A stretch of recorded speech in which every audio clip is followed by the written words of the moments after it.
नमस्कार दोस्तों, GC learning point में एक बार फिर से आपका स्वागत है। दोस्तों, हमने वर्ण विचार के बारे में काफ़ी कुछ सीख लिया है और आज का हमारा ये अंतिम क्लास है वर्ण विचार से संबंधित। ठीक है, तो आप ध्यान से देखिए। तो आज का हमारा जो टॉपिक है वो है वर्ण वियोजन और वर्ण संयोजन। तो एक एक करके देखते हैं कि हम लोग वर्ण वियोजन किसे कहते हैं और वर्ण संयोजन किसे कहते हैं। तो सबसे पहले हमारा वर्ण वियोजन, जब किसी शब्द में प्रयुक्त व्यंजन वर्णों को मूल रूपों में और स्वर की मात्राओं को भी मूल स्वरों में व्यक्त किया जाता है, तब इस क्रिया को वर्ण वियोजन कहा जाता है।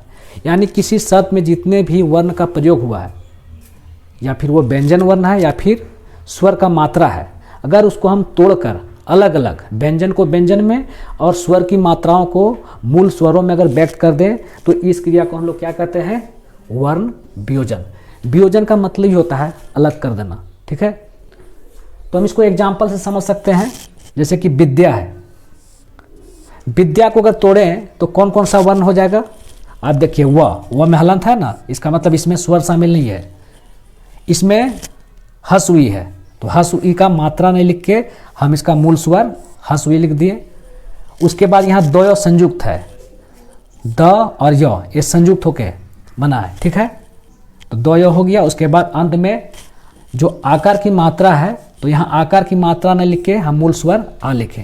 तो इसी बात को हम कर रहे हैं कि जब किसी शब्द में प्रयुक्त व्यंजन वर्णों को मूल रूप में और स्वर की मात्राओं को, ठीक है, स्वर की मात्राओं को भी हम लोग मूल स्वरों में व्यक्त करते हैं, तो इस क्रिया को हम लोग वर्ण वियोजन कहते हैं।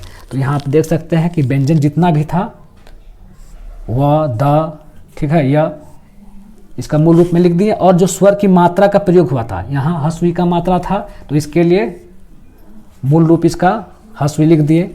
यहाँ पर आकार की मात्रा है, तो इसके लिए भी हम जो है यहाँ पर इसका जो मूल स्वर है आ, उसको लिख दिए। अब सेकेंड एग्जाम्पल है हमारा परीक्षा। अगर इसका हम वियोजन करते हैं तो क्या क्या आता है? प। ठीक है, तो प में जो है प और आ मिला हुआ है। प्रत्येक हम जानते हैं प्रत्येक व्यंजन में अ की ध्वनि छुपी रहती है। तो प में आ गया, तो दोनों को अलग कर दिए। उसके बाद र है, र हो गया, इसमें दीर्घ ई है, तो दीर्घ ई की मात्रा ने लिख के हम मूल स्वर यहाँ पर लिख दिए, दीर्घ ई। ठीक है, उसके बाद जो अक्षर, अक्षर किससे किससे मिलकर बना था? क और मूर्धन स, ये मिलके अक्षर बनता है। और अंत में क्या है? आकार की मात्रा है, तो इसके लिए हमने पूर्ण स्वर आ लिख दिया। तो हम समझते हैं कि वर्ण वियोजन आपको समझ में आ गया होगा। अब नेक्स्ट हमारा है वर्ण संयोजन। तो वर्ण संयोजन किसे कहते हैं?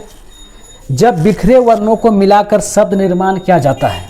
ठीक है, बिखरे वर्णों को, इसको याद रखिएगा, जब बिखरे वर्णों को मिलाकर शब्द निर्माण किया जाता है, तब इस क्रिया को हम लोग क्या कहते हैं? वर्ण संयोजन। वर्ण वियोजन में क्या था कि प्रत्येक वर्ण को हम लोग अलग कर देते थे, किसी शब्द में जो भी वर्ण का प्रयोग हो उसका अलग कर देते थे। और वर्ण संयोजन में, संयोजन का मतलब होता है संयोग करना, यानी जब बहुत सारे बिखरे वर्णों को जब एक साथ जोड़ देते हैं और एक नया शब्द बनता है, तो इस क्रिया को हम लोग वर्ण संयोजन कहते हैं। ठीक है, तो इसका एग्जाम्पल को हम लोग देख लें। तो यहाँ देखिए, प, र, आ, न, आ। ठीक है, तो क्या हो गया? प, र और आ, ये मिलके हो गया प्रा, और न और आ मिलके हो गया न, मूर्धन न।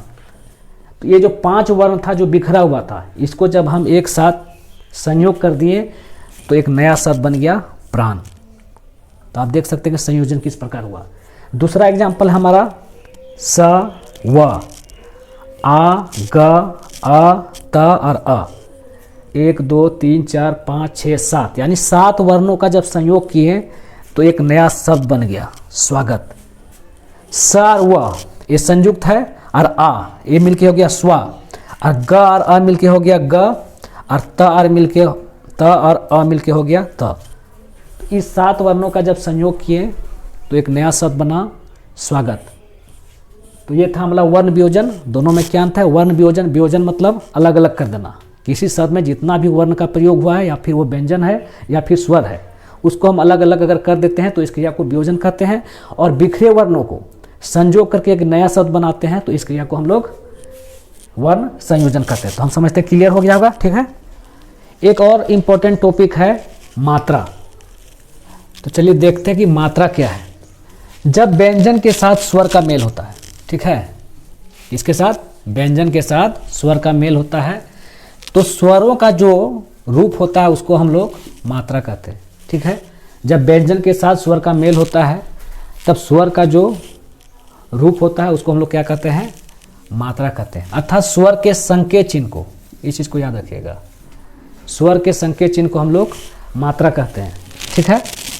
यानी कि स्वर का संकेत चिन्ह या मात्रा एक ही चीज़ है, तो स्वर के संकेत चिन्ह को हम लोग क्या कहते हैं, मात्रा कहते हैं। अब हम देखते हैं कि स्वर के कितने संकेत चिन्ह हैं। हम जानते हैं कि टोटल स्वर वर्णों की संख्या 11 है, लेकिन यहाँ पर आप देख सकते हैं कि स्वर का हम लिखे हैं 10 संकेत चिन्ह है। जब 11 स्वर है तो फिर 10 संकेत चिन्ह कैसे हुआ? तो अ जो है, यहाँ देखिए हम कट मार दिए हैं, अ का कोई संकेत चिन्ह नहीं होता है। बाकी हमारा जो है 10 स्वर बच गया, 11 में से अ बाद हो गया, बाकी जो 10 है तो इसी 10 स्वर का 10 संकेत चिन्ह हुआ। यानी पूछा जाएगा परीक्षा में कि टोटल स्वर के कितने संकेत चिन्ह है या कितने मात्रा है, ये भी पूछा जा सकता है, तो 10। तो आप देख सकते हैं आ के लिए हम लोग ये चिन्ह प्रयोग करते हैं। ये हस उ के लिए है दीर्घी, हस उ, दीर्घ उ, री के लिए नीचे हम लोग लगाते हैं ए, ओ और अ। तो ये हमारा 10 संकेत चिन्ह है, ठीक है। एक चीज़ और इम्पोर्टेंट है कि अ का कोई संकेत चिन्ह नहीं होती है। यानी संकेत चिन्ह का मतलब इसको याद रखना है, दोनों अलग अलग नहीं है, एक ही चीज़ है। तो अ का जो है कोई संकेत चिन्ह नहीं होती है, ठीक है। तो अ स्वर जब किसी व्यंजन से मिलता है, इसको देख लेना है, ठीक है। अ स्वर जब किसी व्यंजन से मिलता है तो व्यंजन का जो हल चिन्ह होता है, ठीक है, वो क्या हो जाता है, लुप्त हो जाता है। नीचे जो हल चिन्ह लगा हुआ था ऐसे करके, तो जब अ के साथ जो किसी व्यंजन का योग हो जाता है तो वो हल चिन्ह गायब हो जाता है। आप यहाँ देखिए क, ये शुद्ध रूप है क, इसमें अ नहीं है, लेकिन जैसे इसमें अ शामिल हुआ क, तो ये जो है देखिए हल चिन्ह यहाँ लगा हुआ, यहाँ पर हल चिन्ह नहीं है, गायब हो गया। उसी प्रकार च में जो है यहाँ पर देखिए हलन चिन्ह है, हल चिन्ह है। इसमें जब अ स्वर का योग हो गया तो इसका मूल रूप ये हो गया जिसमें कि आ की ध्वनि शामिल है, ठीक है। तो किसी स्वर में जब व्यंजन का योग हो जाता है तो उस व्यंजन से हलंत का चिन्ह गायब हो जाता है। आज हमारा ये टॉपिक मात्रा, और इससे पहले हम बताएं वर्ण वियोजन और वर्ण संयोजन। तो वर्ण विचार का जितना भी टॉपिक था हमने भली प्रकार से क्लियर कर दिया है। टोटल 8 वीडियो है वर्ण विचार से। आप अगर पिछला वीडियो नहीं देखे हैं तो उसको भी देख लीजिए। हम समझते हैं किसी भी प्रकार का कंपटीशन, जो भी वनडे एग्जाम है, वो झारखंड सरकार द्वारा आयोजित हो या फिर केंद्र सरकार द्वारा आयोजित, अगर उससे वर्ण विचार से संबंधित अगर क्वेश्चन रहेगा तो हम समझते हैं कि हमारे वीडियो देखने के बाद आप टोटल क्वेश्चन को आसानी से सॉल्व कर सकते हैं। तो आप हमारे टोटल वीडियो को ज़रूर देखिए। तो आज के क्लास को हम यहीं एंड करते हैं। नेक्स्ट वीडियो में हम नेक्स्ट टॉपिक को शुरू करेंगे। तो तब तक के लिए नमस्कार, जय हिंद।